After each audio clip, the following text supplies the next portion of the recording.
Thank you.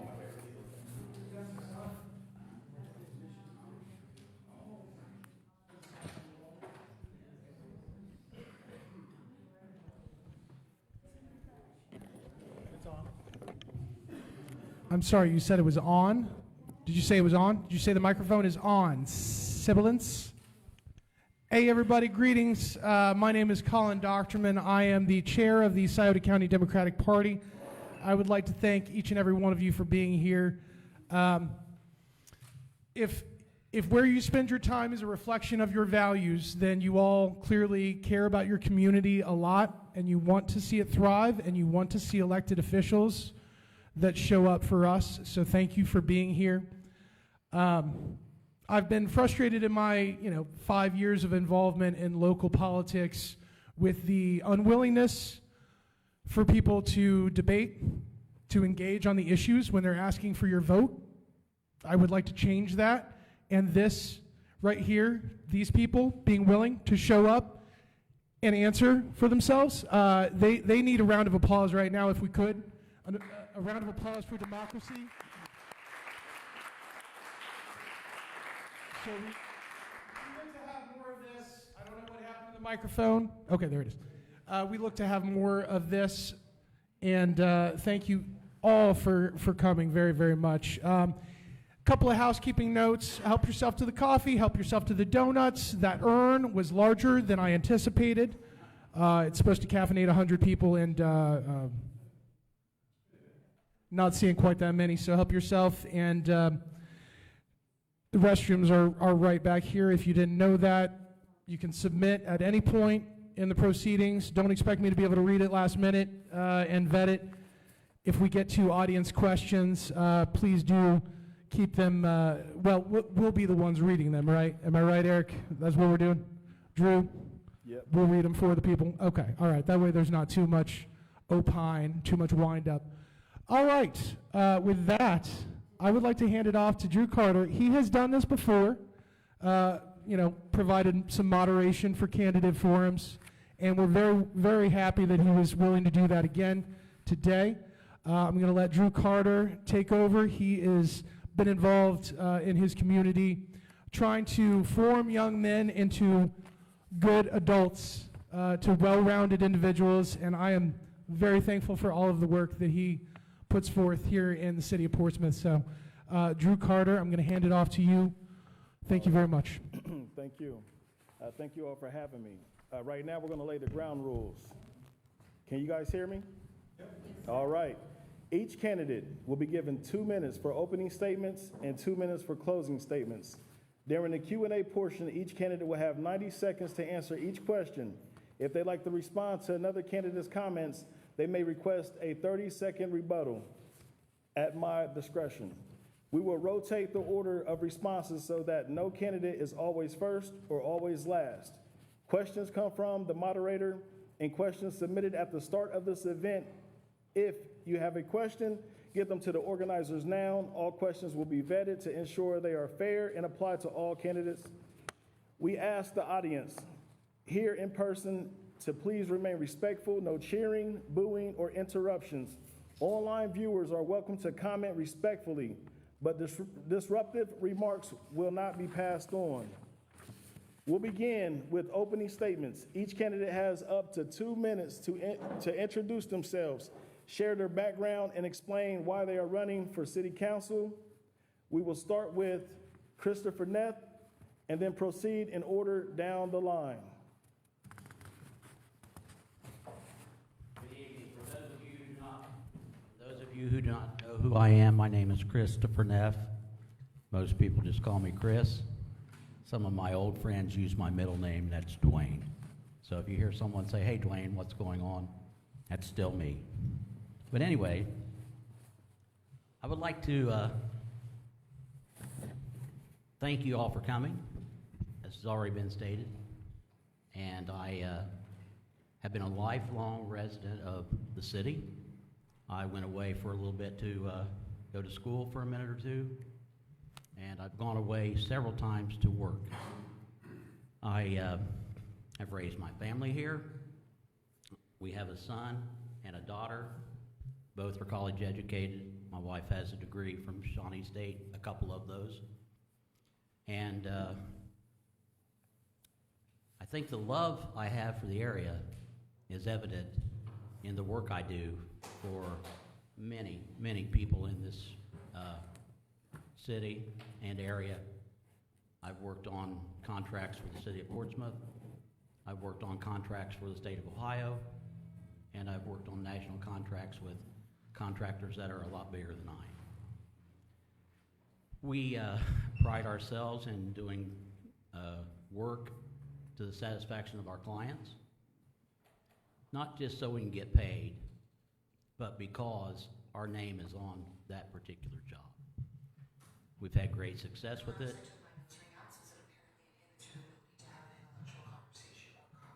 Am I supposed to stop? Oh, thank you. So anyway, again, thank you for coming, and I hope this will be a great evening of information and a time where we can learn from each other and show that we really care about our community. Thank you. Thank you. At this time, would everybody please silence their phones? And we're going to move on to Mr. Edwin Martell.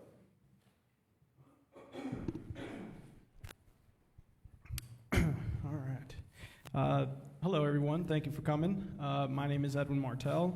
I am a former city councilman for the 5th Ward. I, too, have raised my family here in the city of Portsmouth, and I do definitely call this place my home. I'm originally not from here, but to me, this place is like pretty much, I've always called it a diamond in the rough. It's been very good to me and my family, so my contributions to this community have been, I guess, I don't know how I've been able to do it with my family and my wife. I guess with their patience, I've been able to do the things that I do for this community. I serve on 5 boards, and they're all of different types of organizations, nonprofits, Watch Me Grow Ohio, Trillium Project, Recover Appalachia, Southern Ohio Folk Life. I've worked with children at the 14th Street Community Center. I've also was a mentor in the juvenile drug court. I was also, I speak with troubled youth to kind of give them a little bit about my background, because I've grown up like a lot of the youth are growing up right now in our community. You know, one of my greatest moments here, there's actually a lot of them, but I would say my biggest accomplishment was being the recipient of the Jeremy Burnside Community Spirit Award from the Chamber of Commerce here. And that meant more to me than the city could have ever given me. And so with all of that, yes, I'm done. So I just wanted you guys to know that. So thank you. That is great. Time flies. My name's Andy Cole. I am the 3rd Ward City Councilman currently. I am running unopposed for this position and am very happy to be here tonight. I find it extremely important for us as a community to come together and talk and discuss issues. I felt like this was although I'm not vying for a vote per se, as both sides of this table are, I am vying for your comments and your experiences and your thoughts on what you think need to happen here. So me being able to tell you what I think is just the beginning of that. So Colin in the beginning said, where you spend your time is a reflection of your values. I spend my time in our community. If you've been to events, you've probably seen me there. The events are very wide and are very spread out in different types of events. That's what it takes to make a community, and the communication between us as current or future city council people really is an important part of that. The voice of the community is the most important part for us, because without your voice, we really don't have a direction. We are a reflection of what you want to see, and we are the voice of our wards. So I want to say, thank you for everybody who put a seat together here, came out to do this, but also thank you to anybody who is going to take their time to listen. Please leave comments. When you hear somebody say something, leave a comment. Let me encourage you to also leave a possible suggestion or a solution to a problem, because that's how things get done. Complaints alone don't fix things. Thank you. Good evening, everyone. I'm David Malone, a former mayor, former city councilman. I served 10 years, city government. I've lived here all my life. I turned 68 in October, but I've been here 67 years and 6 months. So I can qualify and say I'm a born, bred Portsmouth, Ohio resident. My wife and I have two daughters. We have 3 grandsons. And the reason I want to running for council, as I served in council for 10 years or 7 years, in government for 10 years. I've always been a public servant, and like Andy said, when you see, people involved in the community, if you hear about groups, I'm probably like he. I mean, all kinds of groups, all kinds of boards, all kinds of organizations. I've always been a people person. I've always been at what I call public servant, because it's so important to fulfill and take care not only of our personal needs, but the needs of others if we can. We have family members, we have friends that we associate with, and some people are less fortunate than we. Even though I grew up in Portsmouth, my mom was raised all 8 of us by the time, she had all 9 of us by the time she was 21 years old, and raised all of us, 8 of us, all by herself. And we barely had anything to eat or to wear or anything like that. And I've always said, I want to do what I can to help somebody else so that they don't have to go through what we would live through. And my time is up. Okay, hello everybody. My name is Sean Dunne. I'm Sean Dunne, and I'm the current First Ward representative on Portsmouth City Council. I'm a local politician that is not facing indictments on several felony charges. We can't all say that. But anyway, we've seen quite a lot of issues at a local level that threaten the trust that our community has in a variety of sectors of our community. And, it's not always easy to speak out against this, and often you face all types of backlash when you do it. But in recent years, it's something I've seen that has had to be done more and more. It's great. I'm grateful for our local media for covering many of these issues, but it's something that if we are called to serve the public, it's something we have to speak out and say something when we see something. From the start, when I ran back in 2017, one of the things I thought I would set my mind to was working with others that saw Portsmouth as part of a transition from a city of over 40,000, heavily dependent on manufacturing and so forth, and identifying that we're in a city of transition. And so from even before 2017, I worked with groups that had a variety of ideas on the direction ahead of what we want to move into as a city in the 21st century. So moving from, we can acknowledge that it's different than the middle of the 20th century, and that comes with certain challenges, but there's a lot of opportunities for the city, and I've been grateful to work with groups to develop those opportunities. Thank you. Thank you. Let's move, we're going to go ahead and move to our first question, which all candidates will answer. And we're going to begin with Sean Dunne. Community priorities. What do you see as the top 2 priorities for the city over the next 4 years, and how would you work to address them? Okay, thanks, Drew. The first thing is the role of a representative is to represent the views of the community at a legislative level. That is, I think, priority number 1. And you can't do that unless you're working with a variety of different groups to put forward legislation that the community has identified as being necessary and required. And that has to continue to happen, and it must continue to happen in a way that's, in my view, evidence-based and transparent.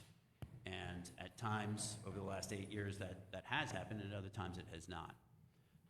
So going back to the idea that there shouldn't be such a divide between those that are meant to be representing the public and the public is something that we have to aim for, and we have to restore trust in our community institutions. A second thing then, as we move into a 21st century city, or as we have been doing, there has to be a focus on what are we leaving for the future. And specifically, are we welcoming young people to live and work in this city? And what evidence do we have to show that? And so one of the things if you look at my record on trying to address issues from housing to activities in the city and so forth, something that I've worked on that whole time is to ensure that's a place where young people would like to live.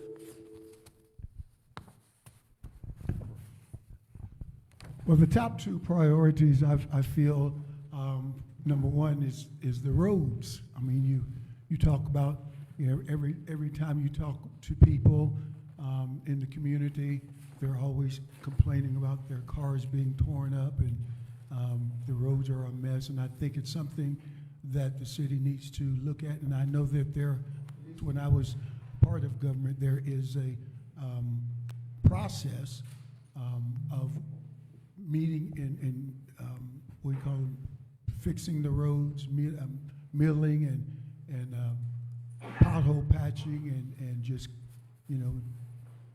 all out, full repairs of the road. It takes there's a process. I think I'd like to be able to shorten that. I think if I can remember correctly, 5-year process. Each road is prioritized, and they have a 5-year system where they try to get to every road within 5 years. I think if we could get to shorten that 5-year span, or that time span, whatever that is, I think we'd be able to address the road issue much better. Second thing, I think it's so important that we would listen to the constituents, our residents. I feel that there's a lot of residents, the voice of the residents is not being heard. The issues of people in the communities is not being heard. Next door.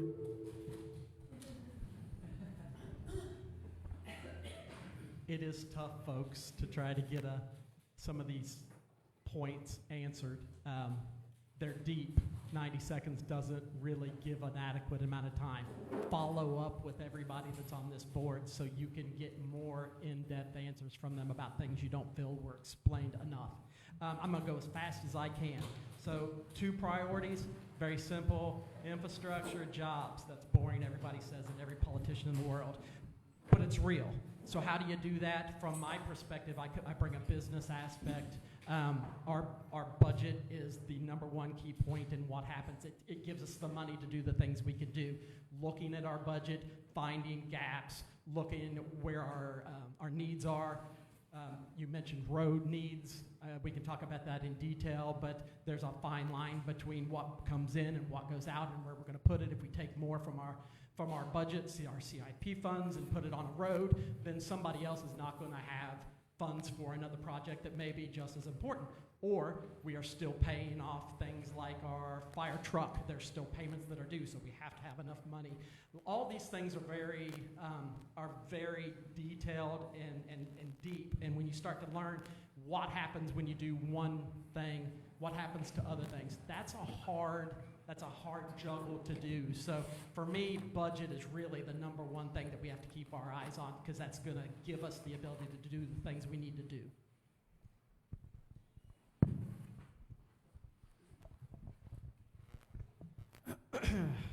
Mine is going to be pretty short because I have been working with various organizations within our community, like I said earlier, who do different things, from agriculture and food sustainability to recovery, and, you know, keeping a finger on the pulse of all the various things that our community's needing.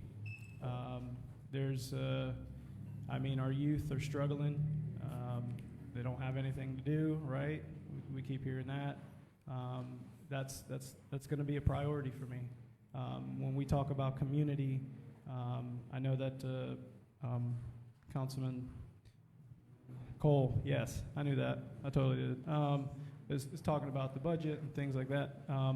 And I feel like that is should be up there, but when we talk about community priorities, we're automatically, I think, our people. What are the needs of the people within our community? And so, you know, keeping a finger on that pulse, like I said, and continue working on these organizations. I started the listening session next month. They'll have another one, so keep an eye out for that. Thank you. Well, I'm not going to dwell on roads, but I would like to find out if there would be better products, a better way of delivery to speed the process up of patching that would last a little bit longer until the actual paving could be accomplished. But another focus I'd like to draw your attention to would be our safe water, safe health services, police services, EMT services, whatever services that we need as far as our health, our well-being, in more ways than one, would be one of the things I would consider a priority. Yes, roads are important, but these other things are equally as important. Growth and development. How many of you have been in the courthouse in the last 2 weeks? I have. It's amazing what they're doing in the courthouse. They're expanding, they're remodeling. It looks pretty nice. There are some places that need some repair work, but still overall, good, positive things are happening right here in town. So I guess my goal is to stay focused on the positive things, a cooperation, regardless of how we view different issues, but cooperation. I want to promote goodwill and cooperation and be of service to our city. I think I have a minute or two. Boney Fiddle project is great. When Robert and Julia started that project, Rob Purdy and myself went to Wagner's and picked up the trailer, took it down to the little field, set it up so that he could begin the music program of Boney Fiddle, what it is today. Someone else remodeled the trailer, but we helped start it with Rob and Julia Black. Next question, we're going to start with Mr. Malone, and then we're going to work our way around. Budget and spending. When revenues are limited, how will you approach making tough budget decisions while still serving community needs? Yeah, I think, you know, the budget has always been an issue. It has been an issue for years. And I think, you know, in order to, everybody talked about a lot of different priorities. I think all of us can agree with the fact that all of these issues that's going on, all of these projects that's going on are very important projects. But we're limited, at least as far as I know, the city is limited as far as the finances. We would have to look at the projects or the different issues as needed and carefully weigh. First of all, if there's funds there in the budget, then we'll move forward and address the issue. But we have to really take into consideration where we are as far as this physical watch, but at the same time, always having a priority to make sure that the infrastructure and the needs of the community is always met.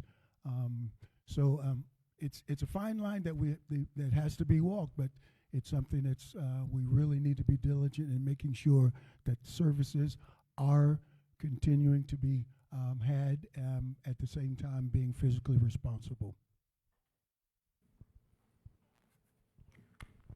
You guys can go in any order you want.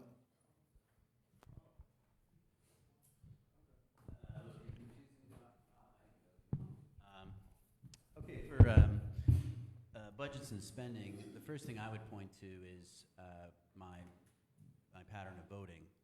I think out of all the lone votes against spending, I think I have the most in the last few years.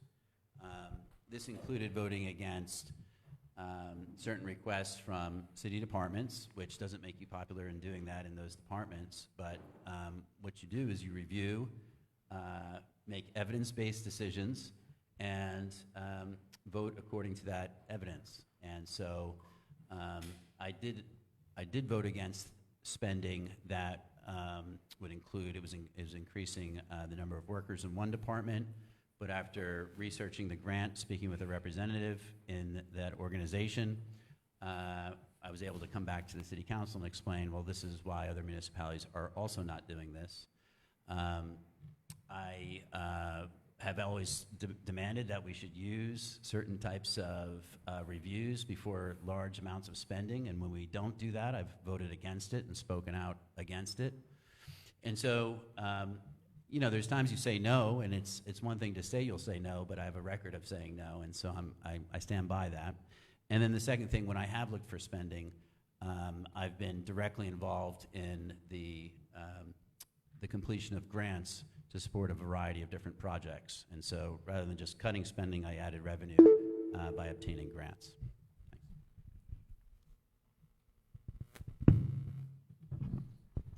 I'll jump in here.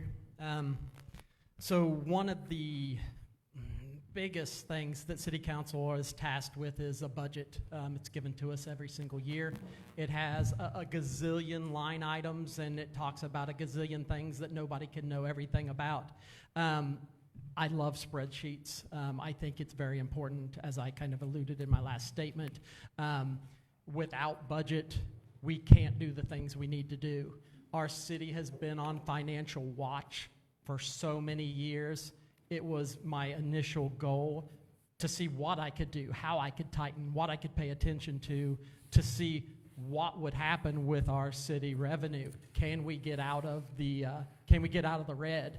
And our city has pulled together from a lot of different sources to tighten budgets, to cut down on spending, to get grants, to do things. We've worked as a community and a team, and we are just at the very end of being on financial watch. We will be out soon. So anyhow, budget and spending, very important. Asking the questions when we're presented with projects, looking at it from an outside-the-box mentality is something that I feel like I've always brought to the table to try to generate at least a different prospect or a opportunity for cost savings in our budget.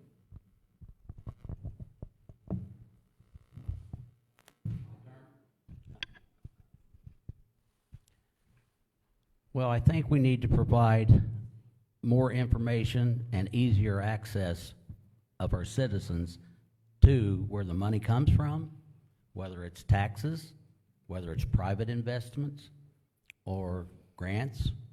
We've had some excellent grant money come into the coffers in the last few years. I think another thing that we need to work on, and as a councilman, if I get elected, would be to gain the trust of people that have maybe some doubts about whether we spend the money wisely. You know, and it's one thing to be against spending, but it's another thing to handle the money properly. So I said that to say this. We need to be upfront, honest in every decision we make concerning your money and the money that is obtained for projects. So accountability, responsibility, and learning things that we do not know about how to handle money. You know, there's plenty of sources for that to happen. So I think that we need to apply ourselves a little bit more faithfully to do our due diligence as far as money goes.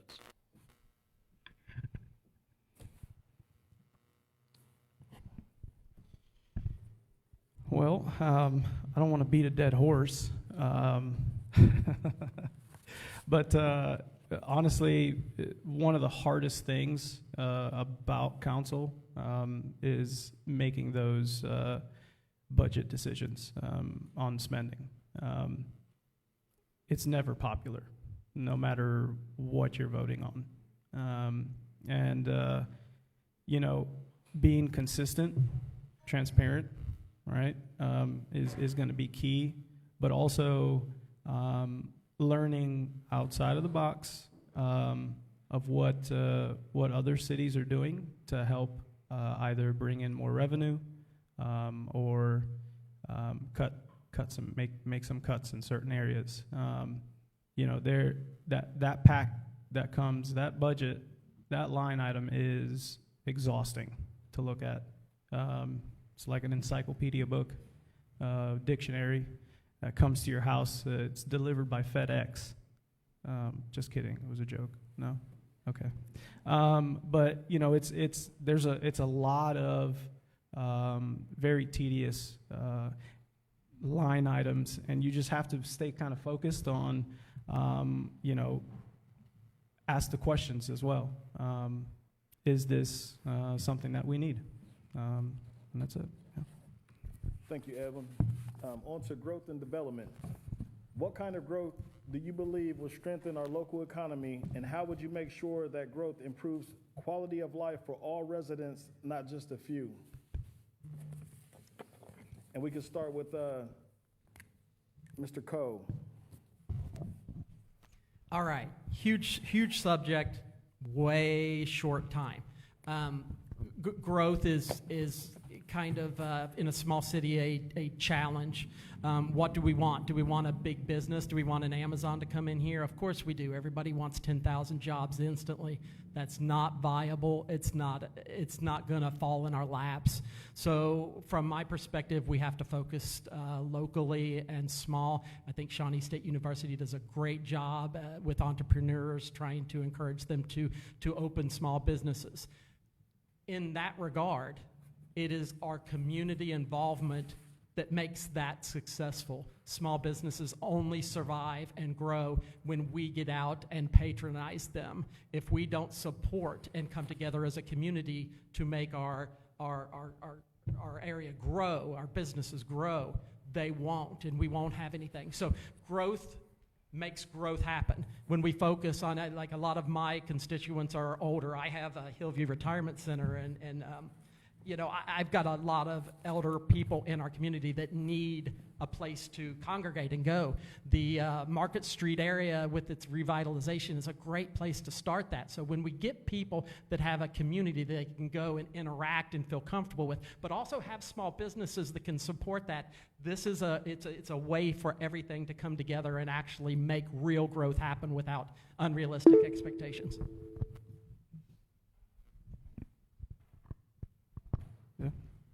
Thank you. So growth and development, you know, there's a lot of cities around us that are on the riverfront that are way ahead of us. Why? Well, if you take Ironton, for instance, they have an economic development office, and there's someone who actually goes around from business to business in their downtown area and asks them, "Hi, I'm so-and-so from the city. How can I help you?" We don't have that. We have Shawnee State University is going to be putting up their, you know, announced football. Woohoo! Anybody football fans? And so, you know, that's going to draw in tons of people, but we don't have the infrastructure to be able to support the influx of people that are going to come in. So how are we going to do that? It's going to start with these small businesses. It's going to be starting, all of this is really connected. You got the budget and spending, right? We need to figure out, can we afford an economic development officer of some sort? And so, when we talk about that growth and development, it's going to come from the small businesses. It's going to come from the community organizations who already do so much for this city that, the city should be doing on their own, but we just don't have the budget for it.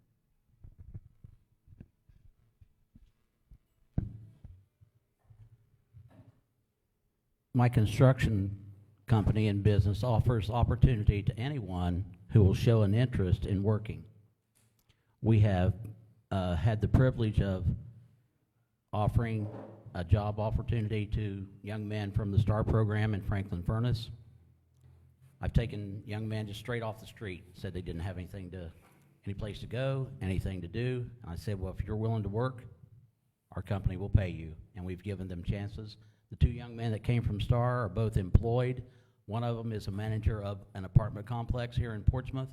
The other one has a full-time job for a pretty good-sized company here in town that everybody would know if I mentioned their names. But the thing about it is we need to be proactive in telling people that we want them to come here and seek an opportunity for growth, and therefore development will follow. If we hire people to do whatever the case may be, and they do it well, then they can go someplace better. I'm just a little guy in my company, but I'm more than willing to offer people jobs and pay them for what they do, and hopefully learn something from the construction business. We don't just paint houses, we don't just build houses, we are a little bit bigger than that, and as I shared earlier, but growth and development, very important, and we need to maybe get a better look at it, take a better look at it, have a better perspective of doing what we can to encourage that here in Portsmouth.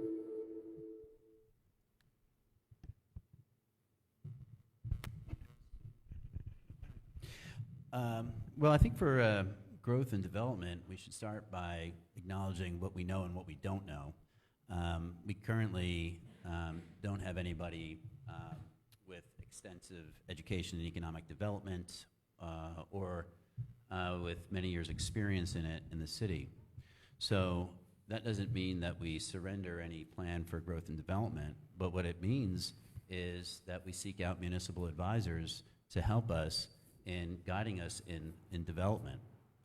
The city moved from a strong mayoral form of government to city manager based on the notion of we needed professionalism and competence. And what a municipal advisor does and what other cities have done is seek out the advice of people who do this for a living and provide guidance. One example, we've only, in the last 2 years, passed 2 pieces of legislation of economic development that was proposed by council. One of them being legislation that was actually originally passed in 2017 that was almost voted down. Part of that was based on a lack of understanding of the legislation. But the city of Portsmouth paid $50,000 for a municipal advising firm to develop that. We should expand it. We should have it go for longer, and we should include SciotoDems. But this is what other cities are doing, and we should follow the lead of large cities and follow expert advice. I really believe that we talk about jobs, and I think that jobs is probably the answer to the whole quality of life for all people. But being realistic, there's not the jobs that we like to have here in the city of Portsmouth. But I think what we do have are the small businesses downtown and around the community. And I think community engagement is so very necessary and important. We have, I look at and think about Main Street Portsmouth organization down there on the Bonyfield area. I think if we can get community engagement, if we can have a Main Street organization in every ward, I think that will help bring about growth. It'll help bring about a synergy and an energy within our local wards, and I think it will kind of enhance and spill over to becoming a greater excitement and greater period of growth for the city at large. So if we could, we need to learn to take pride in what we are, who we are as a city, as community members. We've got to get involved. We've got to get involved with our children in the educational system and their athletic abilities, getting involved in the little leagues, getting involved with the arts and the entertainment, getting our young people involved and engaged in those things. And again, it's about community engagement with the residents, with the community, and the government as well. All right, thank you. This time we're going to start with Mr. Martell. Public safety. Public safety covers more than just law enforcement. It includes fire protection, emergency response, traffic safety, and community well-being. What areas do you think need the most attention, and how would you address them as a council member? Well, I'm not sure if you picked the right person for this, because I've been called anti-law enforcement and anti-fire protection, so I'm not sure if I'm qualified to answer that. I'm just kidding. It's a joke. No, man, this crowd is rough, man. Oh goodness. Okay. Honestly, our public safety here is it's a concern everywhere, right? It should be one of the things that should be at the top of our list. When it comes to our traffic concerns, there's a lot of speeding going on all around our city. There's accidents just about almost every day. And why is that? Like, what are we lacking? Are we lacking? Our crosswalks they started getting better, but have you ever tried walking through our city and hit the button? Nothing happens. Public safety. Those types of things we need to try to focus on. But that all kind of boils down to the next question, kind of. But traffic. Our law enforcement, they do a very good job, and our fire departments actually do a very good job as well. So having more of that, really. So thank you.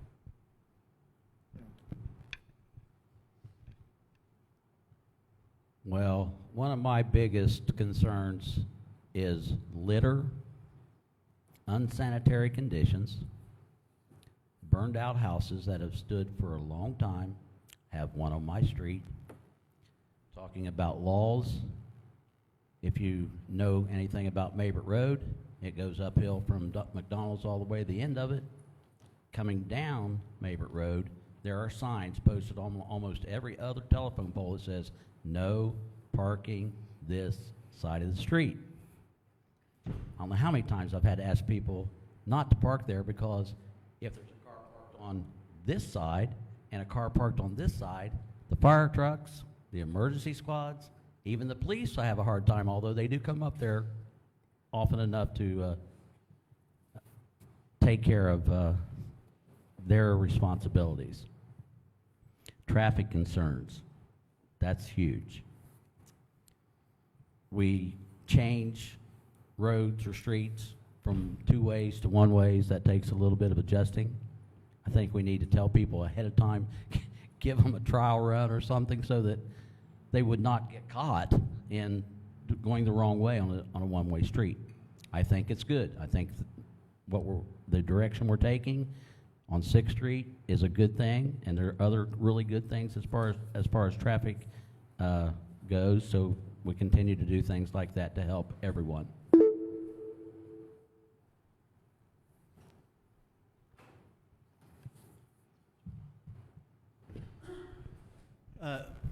Well, some of my concerns for public safety would look to see what the current crises many people are going through.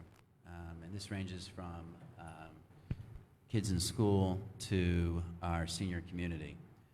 People have justified concerns about housing security. They have justified concerns about access to health care. They have justified concerns about just economic survival. And these are things that we see surface in a variety of different negative behaviors.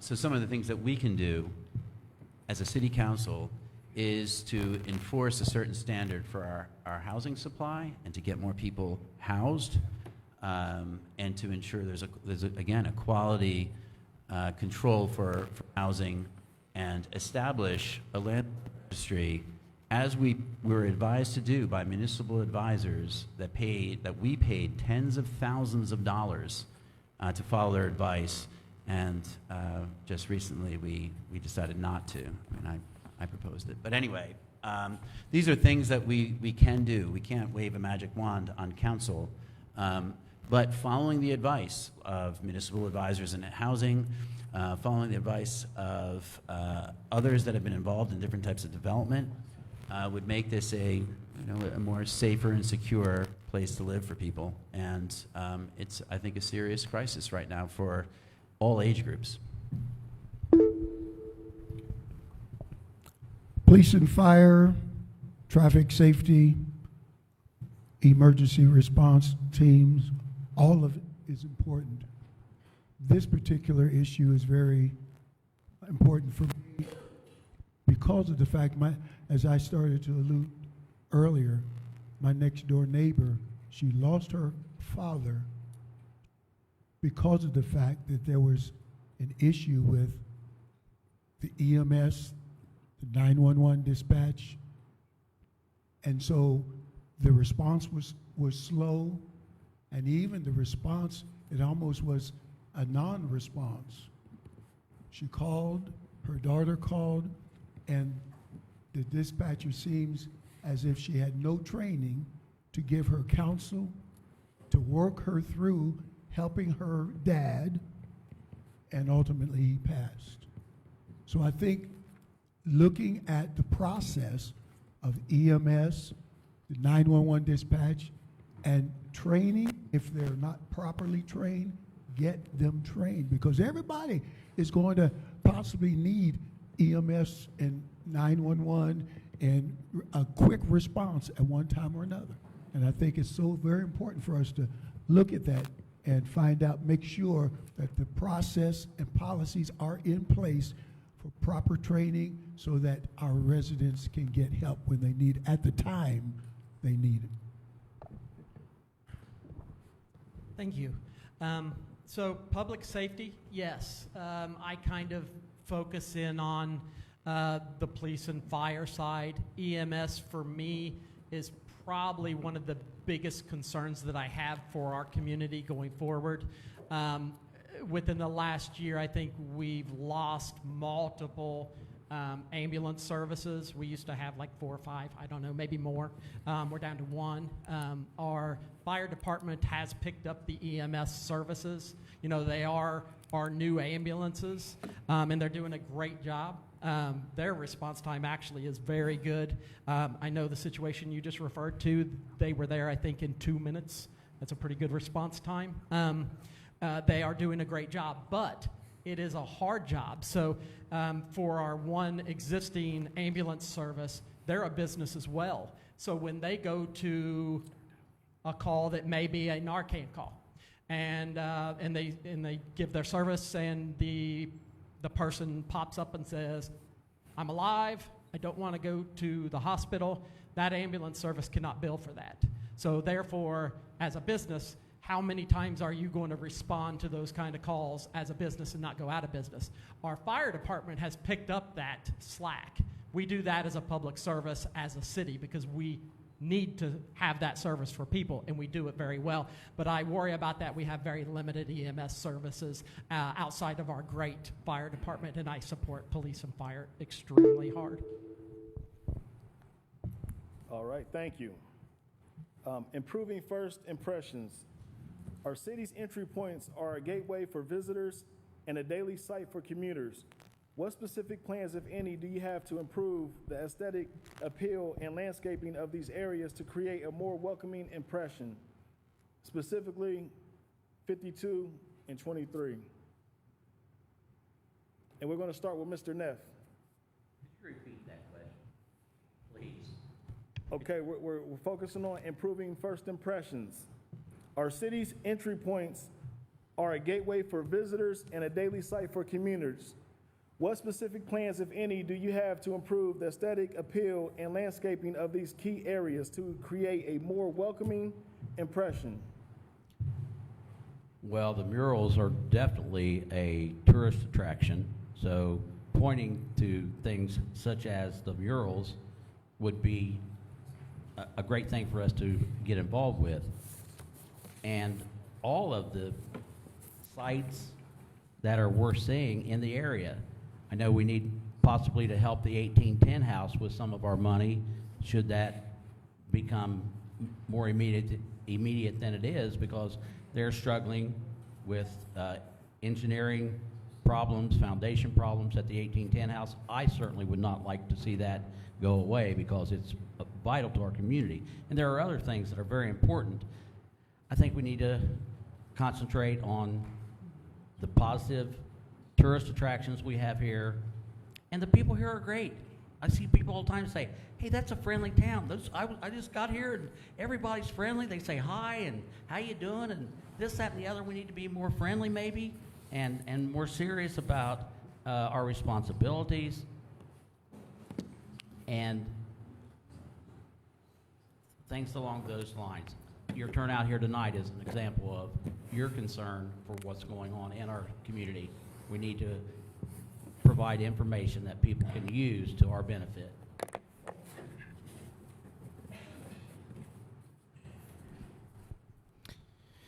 Well, to answer your question a little bit, so we need to figure out why we've got weeds growing up everywhere.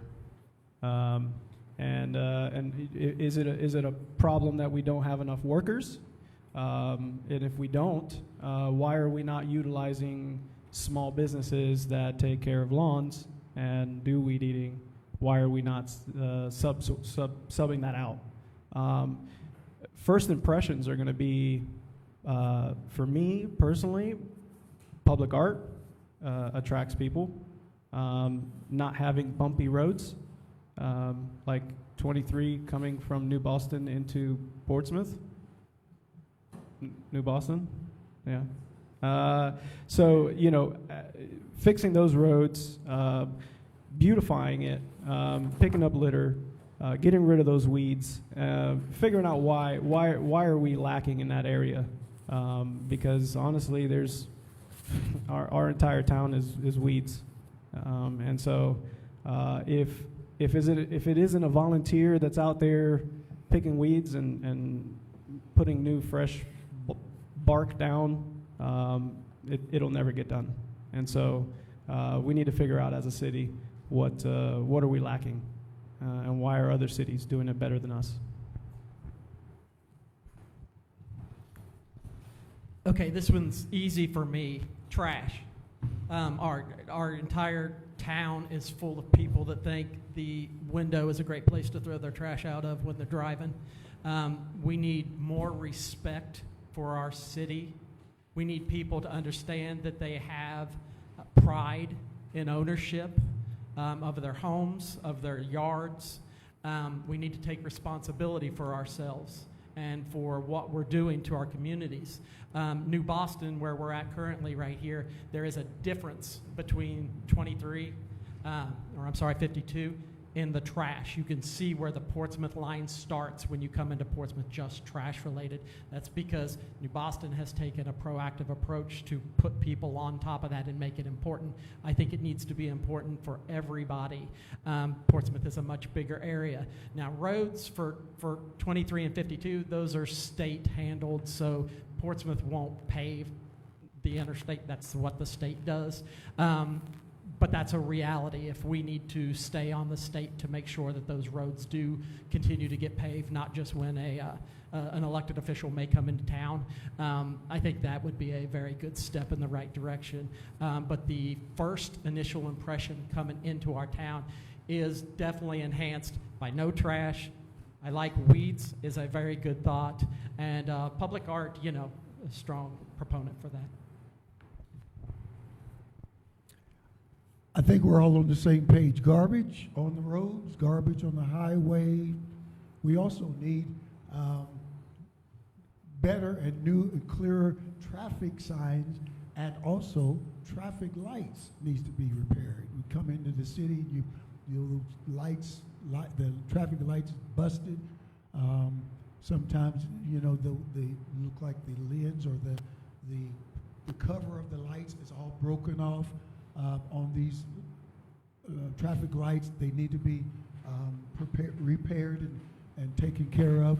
All these things causes people to look at our city and wonder who's in charge, what kind of city it is. It definitely is not inviting.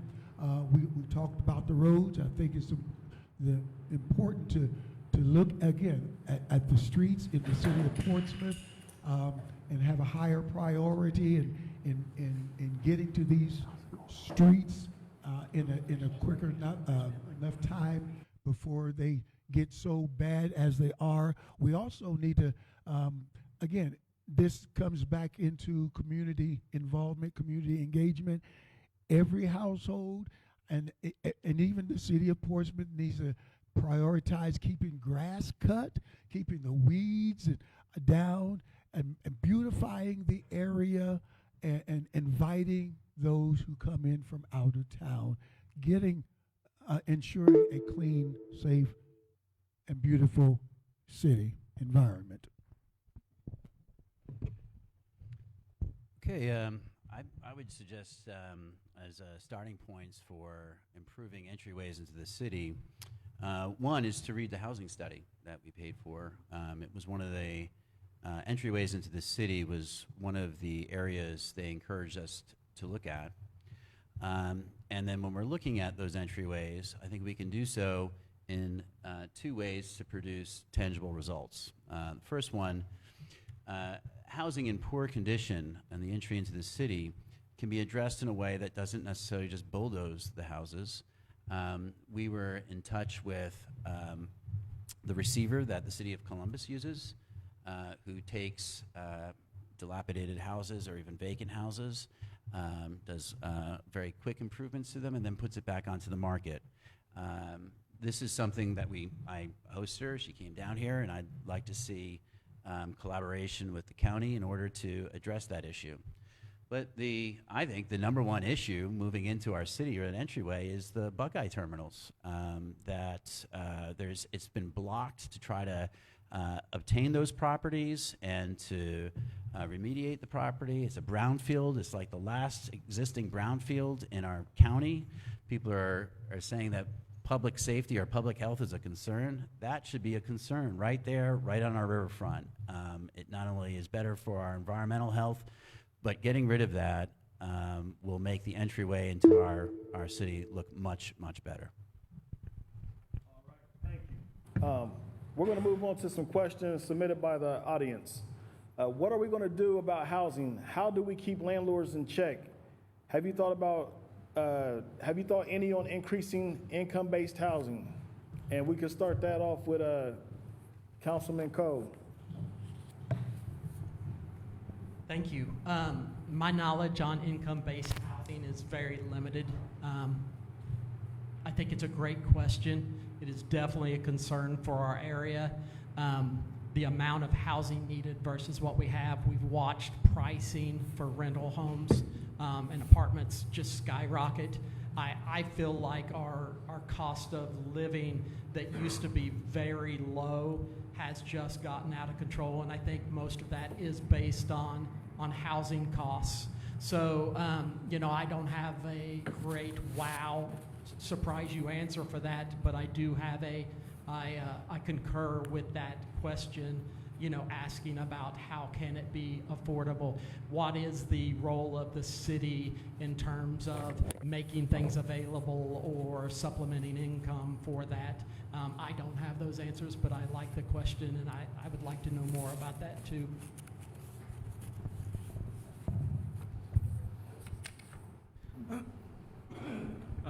Just real quick, I think the city had spent thousands of dollars to do a housing study. And in that housing study, it specifically tells you what we need to do to help our situation here. And so I really encourage everyone, including the person that actually submitted that question, to go to the city, ask for a copy of that housing study, and look it over, because that's going to be your gold book there on helping that situation. It's not going to be a solve-all, but it is going to give us some sort of idea of how we attack that situation.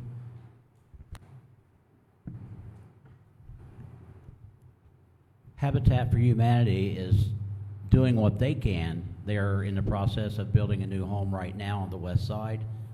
It is not in the city of Portsmouth, but it is in the area.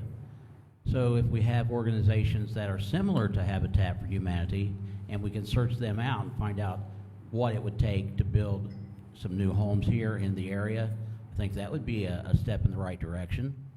And the volunteer people that would show up would probably surprise you if we say, hey, I know what we do in Habitat. I've worked on almost all the houses that have been built, from the first one here in New Boston to the one that they're building now. I will be a part of that. And the Habitat Restore here could give you ideas on materials that you might need for your new house or a build or a remodel project. We need to take another look at the problem and then find a working solution to that problem. I like what these gentlemen have said about checking into it more deeply so that we know what might be needed to achieve that goal.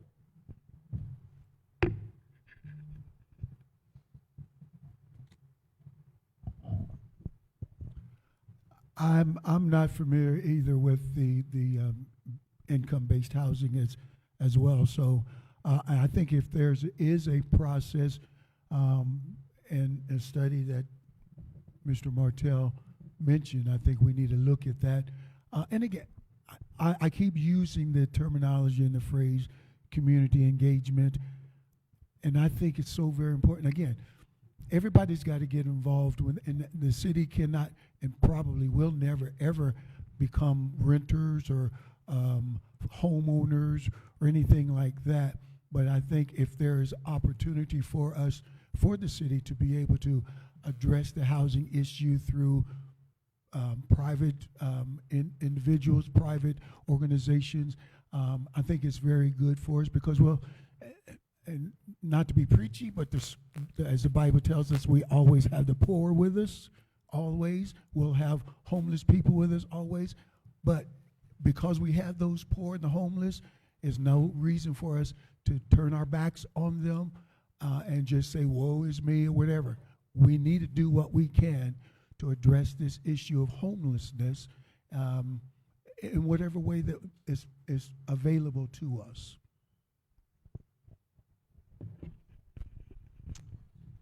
Okay. A few things that I've already mentioned. Again, a housing study told us that we need a landlord registry just like municipalities throughout our state. That's just obvious, and unfortunately was voted down. But that needs to come back. And as I said about working with the receiver to bring houses back onto the market, that is something that we can accomplish, and that receiver stated her willingness to work in this area and was very enthusiastic about it. Just to ensure everyone knows, there are people in our community that have been working on our housing issue, and several of them are here in this crowd. For months, we talked about the housing issue, and different groups contributed, different people contributed to that. So to address housing, I certainly think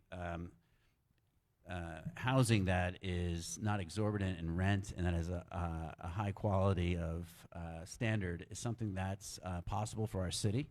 I think keeping certain challenges to affordable rents is something we need to do. I was the one that proposed a registry for Airbnbs in our city, and that's a way of being able to not only hotel tax, but also to understand how that might be affecting the housing stock.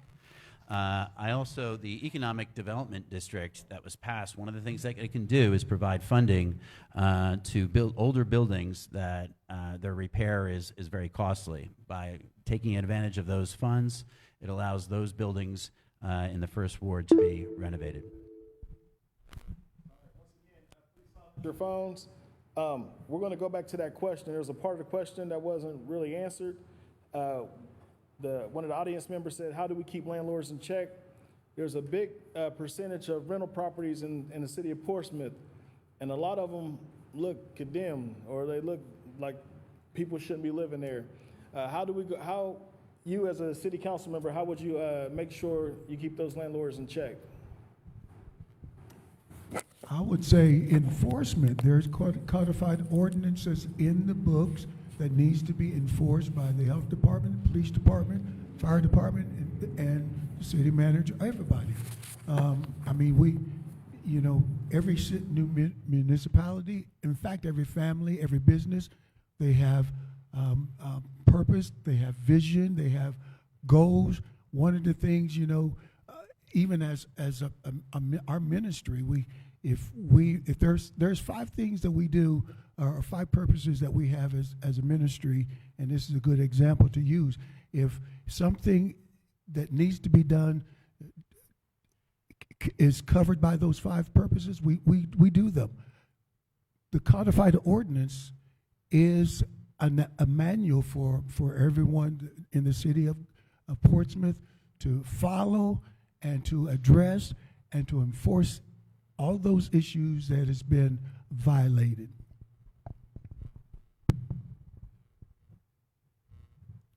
So while I was on city council, one of the things that I sought out to accomplish was to take on the blight, the empty buildings, the empty homes. I did a lot of research. I went to a different city, called people, and I found that most cities that are facing the same exact thing that we are have what's called a vacancy tax. Okay. Of course, when I presented it to city council, there were a few members that were for it, a few that weren't. We did kind of go back and forth, and we made it our own. And it was approved. It is in our ordinances.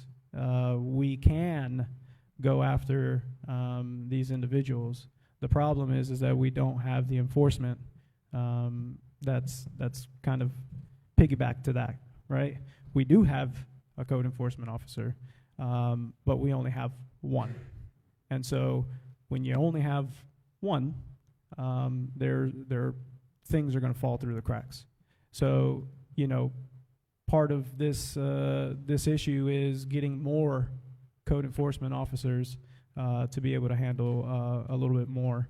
But there is legislation already there that I put forward, and it's there, that will take care of some of this. One of the other problems involved in this is out-of-town ownership. How are we going to go tell them they have to fix up their house? If we don't, even if we have their address, or we want to go to New York and say, hey, you have a pretty bad house here in Portsmouth. You want to pay back taxes or tear down fees, or, so it's difficult. We do have, as Mr. Martell says, we do have a code enforcement officer who is stretched pretty thin. We have building inspectors, we have state building inspectors, we have people that know the problem, but how we're going to address it, that's a totally different story. I wish I had a solution for that, and maybe we'll come up with one pretty soon.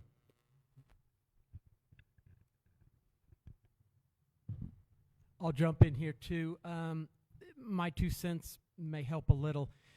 There's a couple different aspects to that question, I think, if I'm assuming correctly. One is, are the houses that the landlord's providing adequate for normal life? Do you have running water? Is your roof fixed? Things like that. I don't have the answers how to make a landlord fix your dishwasher if it breaks, but I do know when it comes to our homes and keeping things kind of up to code, we do have our code enforcement officer. Actually, I think we have 2 at this point. And there's lots of ordinances and codes that are required to be followed. The enforcement of that is really the challenge when you have so much. But if your neighbor has a broken window, that's a code. You're not allowed to have broken windows. If your gutter is hanging down, about to fall off, you're not allowed to have that. It's there.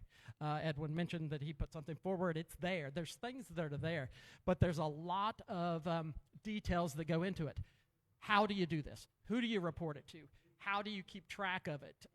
Who's in charge of it? Who's going to put the fines on somebody? How do we collect the fines? It is a bigger project or a problem than just saying, hey, make people make it nice. But we do have lots of things on the books, and getting them all enforced is really the challenge.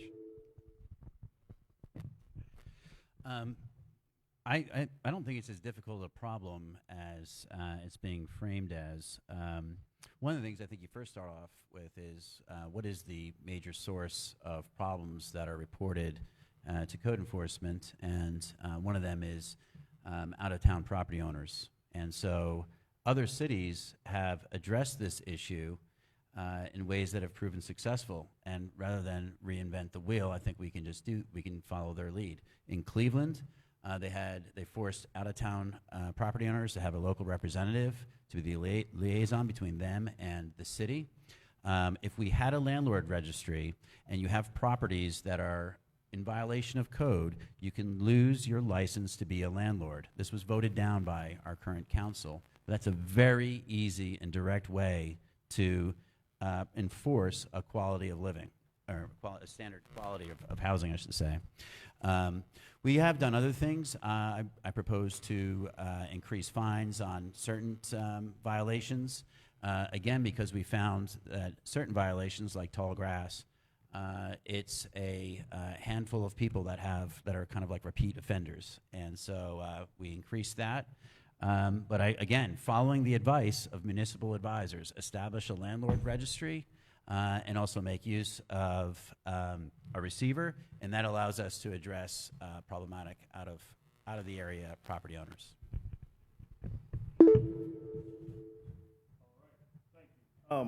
On to representation and accessibility. City council members are expected to serve all residents fairly. How will you ensure that personal opinions or beliefs, whether about race, religion, sexual orientation, gender identity, or any other characteristic, do not prevent you from supporting policies that treat all communities with equal respect and dignity? And we're going to start with Malone, Bishop Malone. I think that every person has their right to their opinions. Everybody has a right to speak. Everybody has a right to complain when issues are not addressed in the proper way to them. And I think that all of us, we need to learn to respect every person's opinions, every person's thoughts. I tell my wife all the time, I want her to tell me what's bothering her, even if it makes me upset or even if I don't believe it. Tell me what's bothering you, and I have to respect her for sharing with me, because if it's an issue for her, it's an issue that I need to be listened to. One of the things I was going to share, my closing statement is, I'm a listener. I love listening to people. I'm a people person. I want to know what's going on with them, if they have issues. But we have to understand everybody has their thoughts, their ideas. Even if we're not agreeing with them, it's their issue. We have to learn to disagree agreeably or agreeably disagree. Either way, everybody has a right, and we need to allow everyone to voice their opinions and their thoughts, and we have to respect them as such.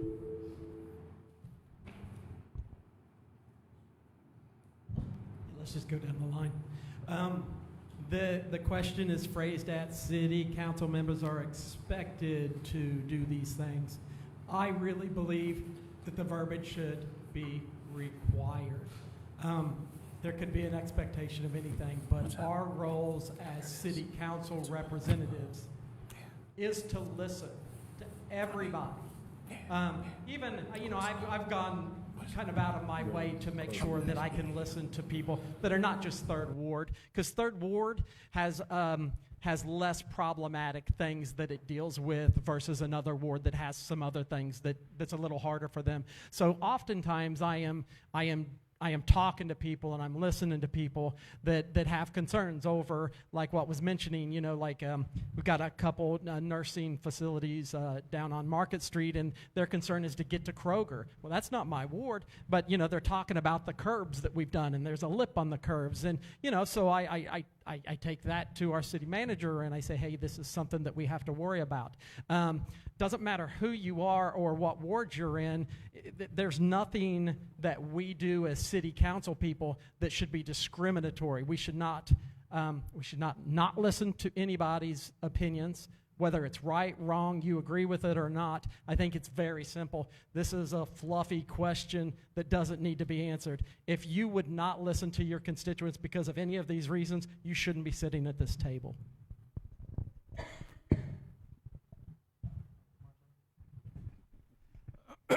So you mean besides developing a listening session for our community that brings all different types of people with all different types of beliefs and different party affiliations and all that stuff into one room to have conversations, I've already done that. So just kidding. I did do it, but yeah. Tough room, man. Jeez. So serious. Man, you guys are making me nervous. So, it's, for me, it's very easy for me to separate myself from my duty. My duty is to serve all people, A-L-L, right? And so,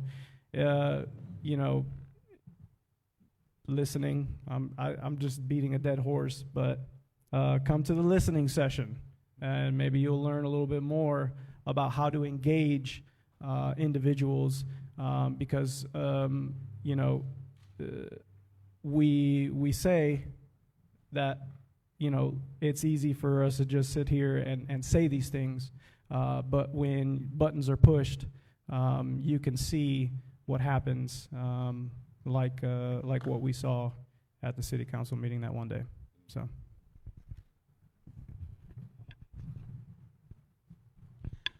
I believe we all need to be mindful of each other, the space that you occupy, your personal lives are your personal lives. I think there might be some misconceptions about what the jobs of our city council members may be. I think Councilman Dunne touched on that earlier when he said legislation, gathering information to make a quality decision that would benefit the most people. We all have roots. Maybe some are extremely good. Maybe others are not so good. What matters is the way we live today. We can also prepare for our future by being good stewards of our time, the jobs we do, the way we do those, and I think mutual respect was mentioned by someone on council. I try to live by the golden rule. I try to treat people the way I would like to be treated. A lot of the times I think I treat them better because I want to let them know that I care about them. I care about what they do. I care about what they think.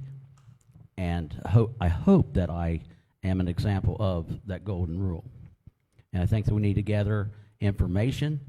I think it's the brown trucks that bring that dictionary, that you not the FedEx. Anyway, that was a joke, like Edwin said. But it's a tough crowd. I think my time's up. I think for representation and accessibility, for me, I would point to my voting record of either supporting legislation that fought back against discrimination or established new protections that communities previously did not have. And I'm proud of that track record. Grateful for an award that I received in my being an ally to a community. Those are things that I think you develop as you take seriously this notion of representation. You know, working with different groups, even with groups from different backgrounds and experiences, we should not dehumanize them, not call them abominations, not make nasty comments about them. Instead, we treat them with respect. We treat them as humans. We've seen there's been a track record where that hasn't always been the case, both recently and in the past. And so how you do it is you meet people where they're at and you respect them. And again, you know, people of a variety of different backgrounds have approached me over the years, and I think I've treated them with the respect they deserve. And in doing so, we've been able to pass a lot of great legislation in our city. It makes it more welcoming to all groups, and I think this is the type of Portsmouth that we want to develop in the 21st century. All right. As we come to the end of tonight's forum, each candidate will have 2 minutes for closing remarks. This is your opportunity to summarize your vision and why you believe they are best choice to represent you. We're going to start with, we'll reverse it, and we'll start with Councilman Dunne. Well, thanks everyone for being here today, and it's great to be part of an event like this. When I first ran in 2017, I did bring up the concept of representation, but I also brought up the idea of an agenda. Often when we hear it, whether it's whatever side of the political aisle, if someone has an agenda, it's said in a very negative way. But when I ran, and as I've gone forward with my time on council, it's very clear I have an agenda that's looking to be proactive in our area, to make evidence-based decisions, to work and learn from other cities, and how we can develop new programs and policies and legislation here. And I've worked very diligently to do that. If you look at the track record of legislation proposed over recent years, you know, it's pretty clear that I've worked very diligently to put forward legislation that I think is necessary, whether improving previous legislation or establishing new legislation. At the end of the day, we do need that moving forward. We need to make decisions on spending that are evidence-based, which has been lacking, unfortunately. We had a major vote that did not have evidence to support it. We also have to reestablish public trust in a variety of different institutions in our community. And I say that not to say that somehow Portsmouth is cursed with a lack of trust or lack of accountability in certain areas. All areas have to face this at different times, but we are in a very worrying moment for our area. That when you talk to people, anything from healthcare to education to courts to political representation, there's a lot of justified concern about what's going on in these various sectors. And so I've been on council now for about 8 years, and I'm proud of my both legislative record and my clean record. Thanks. I served on city council back in 2003 to 2007, served as mayor from 2010 to 2014. And I am proud to say that in the times, my tenure in city government, I have been shown to be a man of integrity, a man of honesty, a man who listens to people and make the choice and make reasonings for all persons in the community. In this very election, we all have this opportunity to be a part of this voting system. The First Ward residents has very important choice that will determine the future of our community, our neighborhoods, our quality of life, and the prosperity of generations to come. And this is why it's very important I look at it as important to cast a vote for myself as a candidate who embodies integrity, dedication, and a clear vision for progress. A vote for David Malone is a vote for a proven community leader. I have a long-standing commitment to serving the city of Portsmouth, and especially now those in the First Ward. My past record demonstrates I have a strong dedication to fostering growth, supporting local businesses, and ensuring that all residents has a voice. I believe in practical solutions for today's challenges, from improving public safety and promoting economic opportunity for all. Our community is diverse, and I'm committed to listening to every resident, understanding their needs, and working collaboratively to build a first ward that is welcoming and thriving for everyone. It was 2 minutes already? Oh, wow. All right. That's a hard one to follow. Well said. I guess I'm going to take this time just to thank Third Ward, the people that I've been able to work with, the people that I will continue to work with. I've really enjoyed this. It was a struggle for me when I started. I didn't exactly know. I thought I knew, but didn't exactly know the challenges and the hardships that came with this job, and trying to make everybody happy and trying to make all the right decisions. It's a challenging job for those of us that are sitting up here that have done this. Truly, we realize how hard of a job it is to try to make the right decisions, because you just don't make all the decisions for everybody the way they want them to be. But I do believe we have a good group of people that do care about our community. You have 5 people sitting up here, reaching out to you to let you know that we do care. We want you to know who we are and what we're doing. For me, again, it's all about a community-based mentality.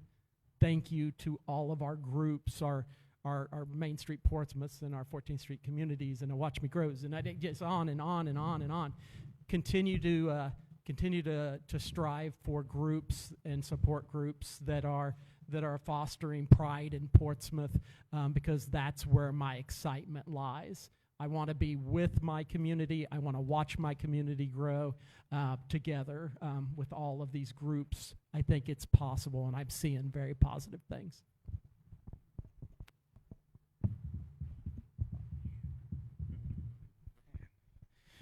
Okay, well, for me, I have also a track record, right? I was a city councilman already once, and I've gotten a lot of things done in my very short time that I was on council. It's not rocket science. You listen to people. A lot of my ideas that I put into legislation actually came from our community. It came from talking to my constituents. And, it's the job itself. I tell people this all the time, and I'm going to try one more time with you guys. My entire life, I've been prepared to be in this position because I've always been a Browns fan. There we go. Okay. I had to give you a pre-warning for it. That's what it is. Okay. Yeah. Maybe I should have started with that. Sorry. I know you're a Bengals fan. But honestly, like I've worked, and I still work, and I'll always work with various organizations within our city, including collaborating. I'm probably one of the few people who can kind of work with anyone, even the hardest of the hard. And I don't know what it is about me that I'm capable of doing that, but I call it a strength, and that's a strength that I bring to the city and to this community. And while I was on council, I was able to get those things done, even with people that I didn't agree with. So, thank you.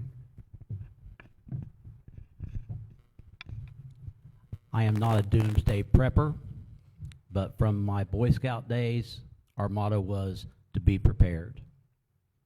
A leader who listens and a leader who cares sometimes has to be a follower, especially if I'm following somebody that knows more about, let's say, a dark path we're on, or something we know nothing about, and they do, and they can help us. I'm that type of person. Homegrown. My wife and I have participated in 3 of the world records that we've set here, thanks to Jeremy Burnside and others that were strongly in favor of let's set some records. So we participated in those. As I said earlier, I have a wealth of knowledge in construction, but it is not limited to just building and painting structures. I also have certification in lead abatement. I was a certified home inspector. So there's a lot that goes into all of the jobs we do.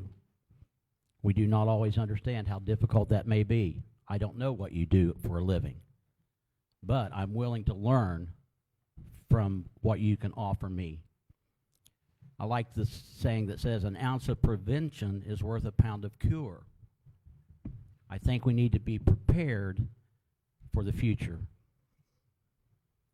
Together, we can build a better, brighter future here in Portsmouth and the surrounding areas.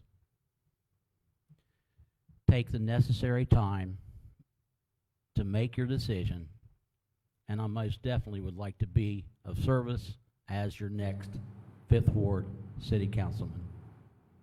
Thank you. All right, I'd like to thank you all. Thank you to all the candidates for participating tonight, and thank you to our audience here and online for joining us. A recording of this forum will be available on Facebook Live for anyone who wishes to watch later. And at this time, I'm going to hand it over to Colin. Yeah, everybody, thank you so much. Thank you very much for coming. Really appreciate you guys coming out. Just a real quick moment. Yes, absolutely, on Election Day, show up. What? They don't want to see you anymore. They don't want to hear any more of your jokes, man. Your attempts at... I'm not gonna do that. So there are a couple of months, a little bit over 2 months to go before Election Day. So I really appreciate how well-tempered everybody was in the audience and here. Thank you, candidates, for showing up. And we could set up, if there is interest, which I'll be listening for the feedback. We could set this up in a more direct way. Maybe I can reach out to my counterpart with the Republican Party, Kevin Kraft. Maybe we can do like a legitimately bipartisan debate amongst the candidates. So this may very well not be the last of the cycle. So I appreciate you guys coming out tonight. And there's more to come. We have the Scioto County Democratic Party has a little bit of business to conduct. If you just happen to be here for the debate and you want to observe that was kind of an added bonus for us to try and hook you in, try and get our hooks in you. So please stick around and join us. We'll give about 10 minutes between now and then you don't have to go home, but you can't stay here. You can talk to the candidates out in the hallway. Actually, the most space is right over there. So thank you, everybody, truly. Drew Carter, thank you. Everybody give a round of applause to democracy.